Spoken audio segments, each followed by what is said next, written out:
So if you bring in people to run a business, you want them to be people with expertise and talent that are not conflicted, that are not biased because they have inside interests. You can now see that that works much better. The next person who we have on our list is the CEO. The CEO is probably the most glamorous position to outside people. When you have a CEO title, man, you feel great. That's just about the best you can do. And your parents will be happy, your boyfriends and girlfriends will be happy, your family will say, finally, they make real money. But it is a very tough job because you are the person at the tip of the pyramid. It is very lonely when you are at the top, at the very tip of a pyramid. There is no one else that you can really talk to because there is not another colleague of yours of the same rank. There are only people that report to you. And it's not easy to talk to people below you as your friends because you are their supervisor. So CEOs have a huge responsibility. They are like the rubber ball between two big plates. The company is one plate and it moves, it constantly develops, and the shareholder and board are on the other plate. And the little rubber ball connects those two plates. That means you have the company grinding into you from one side, you have the board and shareholders grinding into you from the other side, and you then started like this, and then you become much smaller.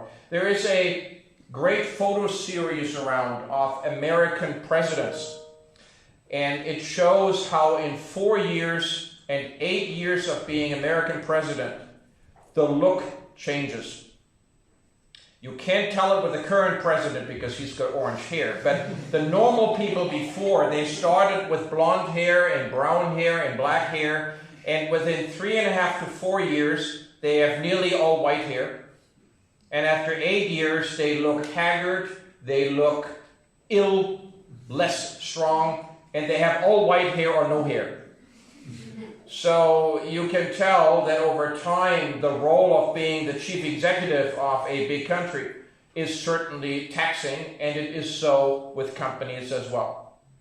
The important distinction when we look at CEO is between a board and a CEO, that a board stops at the CEO.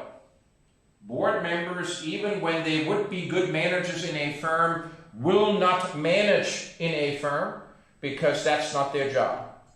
It is the CEO's job to manage the firm. If you had a board member, a company director who managed something in the firm, then that would be the same person who then would also oversee herself, himself as a board member, and you can't supervise yourself. How often would you supervise yourself and slap yourself and fire yourself if you did a bad job? So that makes no sense, does it? So what we have is we have a board and shareholders that go up to the point of the CEO. A board hires the CEO, not the shareholder, but the board. The board then appoints that CEO to the role, and the CEO now has authority to run the business. That means that the CEO makes decisions as he or she likes, because they have the qualifications to be a CEO. Now, we give them a little bit of a guide. Usually the board will sit down and say, okay, here's what we're trying to do in 1 year, here's what we're trying to do in 5 years, you figure out how to do it, but that's where we want to go. And then you regularly sit down and talk about, do we get there, are we on the way, or is something happening, or are we much better than we thought we would be? And a CEO who does well gets a bonus. A CEO who does not do well gets some time to fix things usually, and then gets fired. And one of the reasons why CEOs make fairly good money usually, other than in New Zealand where we underpay people usually, but CEOs get really good money because it's pretty hard to find other CEO jobs quite easily.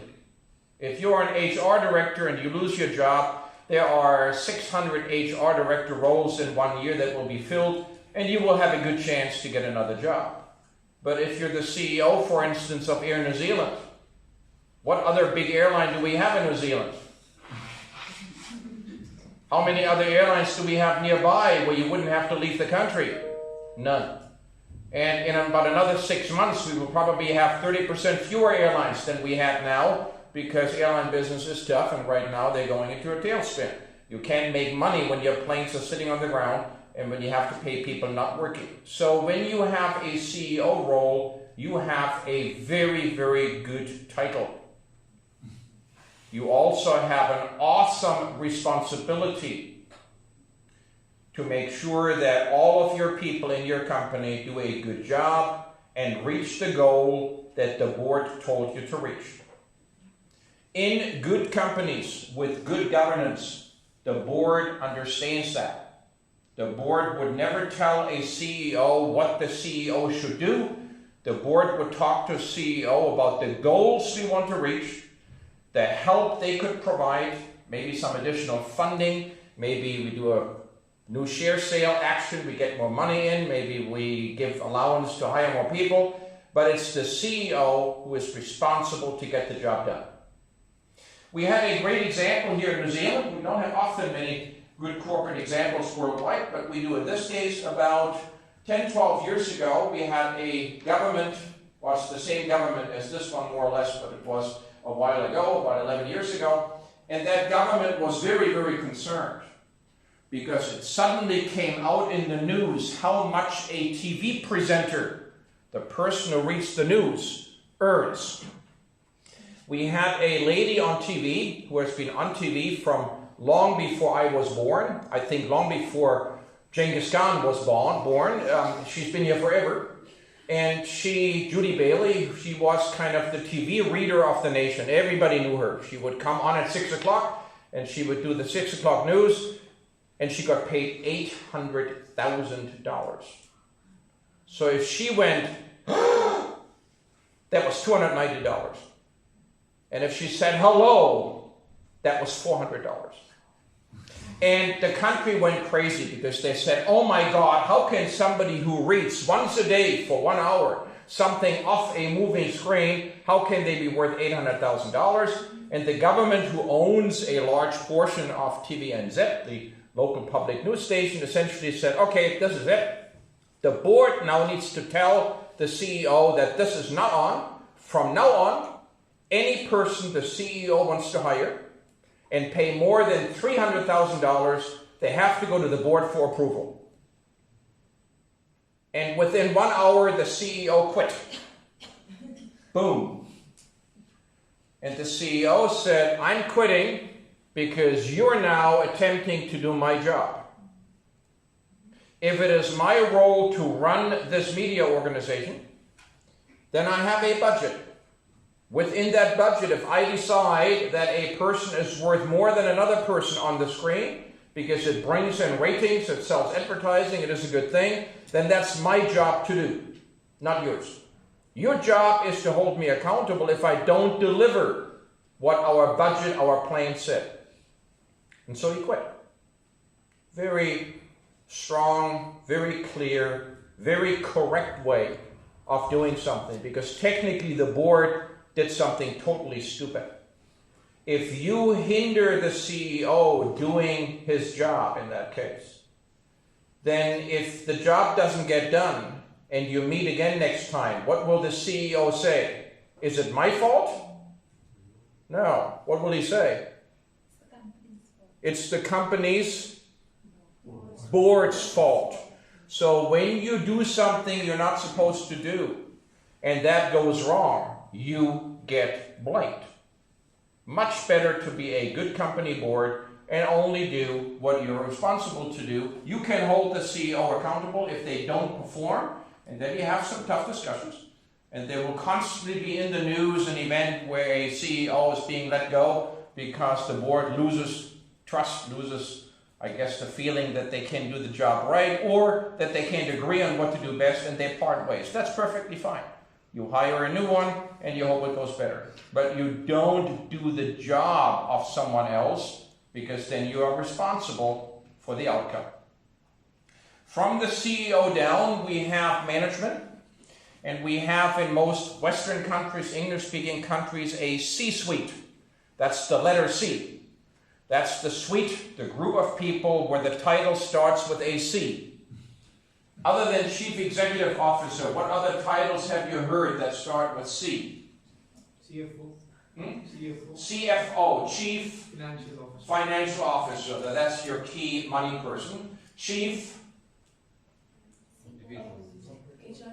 HR person. Well, we don't really have that, but HR people never have risen up to that level, but they all wish to. We have a Chief Marketing Officer. We have a Chief Technology Officer. We have a Chief this, a Chief that. So when you have a Chief title, then you are like chiefs in real life. You're a little higher than everybody else, and you're called one of the C-suites. That's pretty much the role from which you hope you would then, in your next job, become a CEO. Right? That's the highest chief that we have. So from the C-suite, we then have managers, and the managers have sub-managers, junior managers. That would be your role in many big companies. We have then people that are foremen. We have then workers. We have a whole grid of people, and it is important that everyone knows what they're supposed to do, what they're allowed to do, and what we hold them accountable for. So I'll walk you through how that works in some of the more details. The shareholders generally are people who want to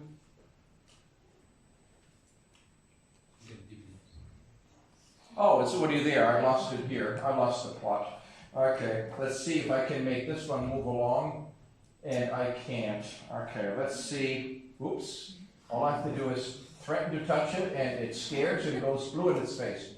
All right, it doesn't really work. Okay, so something happened that we'll figure out. You all have the slides at home, and so we'll walk through. We have shareholders, the most original, highest level. What do shareholders want? What do you think shareholders would want to see happen? What do they want from a company? Profitable. To get dividends. Okay, good. Profits is something that the company earns, and when a company has more money than it needs for its continued development, it doesn't have to hoard that money. Companies are not supposed to be banks. They would then give that money to the shareholders because it's their money. That is called a dividend. A dividend is a regularly distributed amount of money that takes the excess money and it distributes them into the pockets of the shareholders because they own the company. You need to keep some money at hand, right? You need to be able to pay your bills. You need to be able to pay unexpected expenses. You have to put some money back to invest, maybe to buy another company, maybe to open up a new office in a different country. So you need to keep some money around, but Apple right now has about $220 billion in their checking account. Apple could buy the country of Peru and still have money left. We would sell them the South Island for probably a lot less than that, and they would still have money left.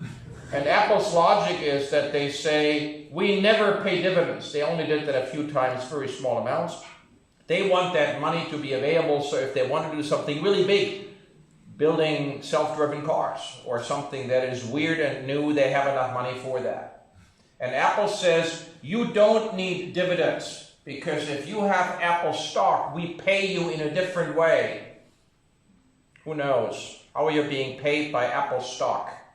Stock prices. The stock prices, if you want to sell your prices. The Apple stock increases in price. We call that capital gain. Your capital is in the company. The company has value created. That is a gain. So an Apple share that you bought for $150 5 years ago is now worth $800. So if you want money, sell one of your shares and you pocket the difference. And there's a great story.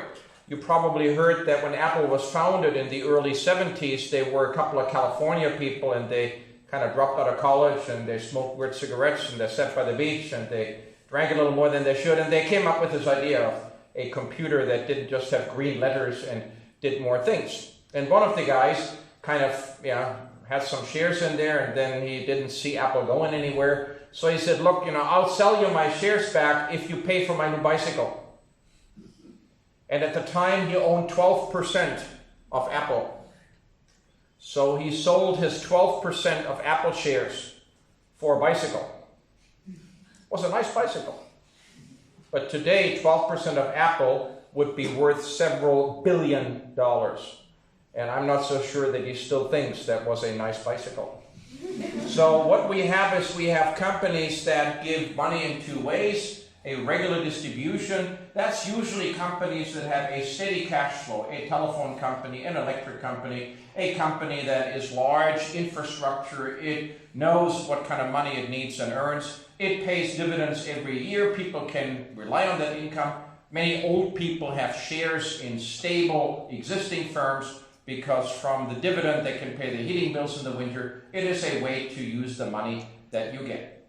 Other companies pay through capital gains. They run up the share value by being more valuable, being good at what they do, and that means they earn money.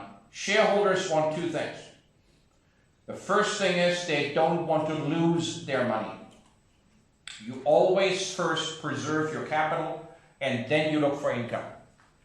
Even if you didn't earn any money last year, as long as you still have your money, you can pull that out and invest it elsewhere. You're in the same position that you were in last year.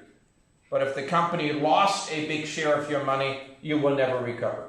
So shareholders want stability, not losing their money, the company not going under. And if they're lucky, they want money in addition, which is either dividend or capital gain.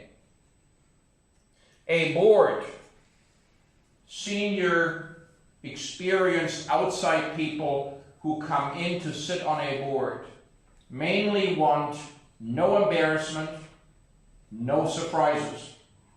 The money that they get paid is not much money compared to money they make elsewhere. Clearly, they would be CEOs of other companies or sit on other boards. One board mandate doesn't pay them enough to get into trouble, but what they have to sell is their reputation. The fact that they're experienced, that they're senior, that they're leaders.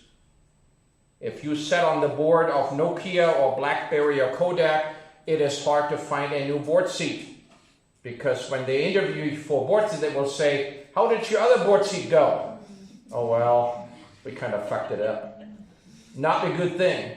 Really? You lost a lot of money? Well, we only lost about 80 billion.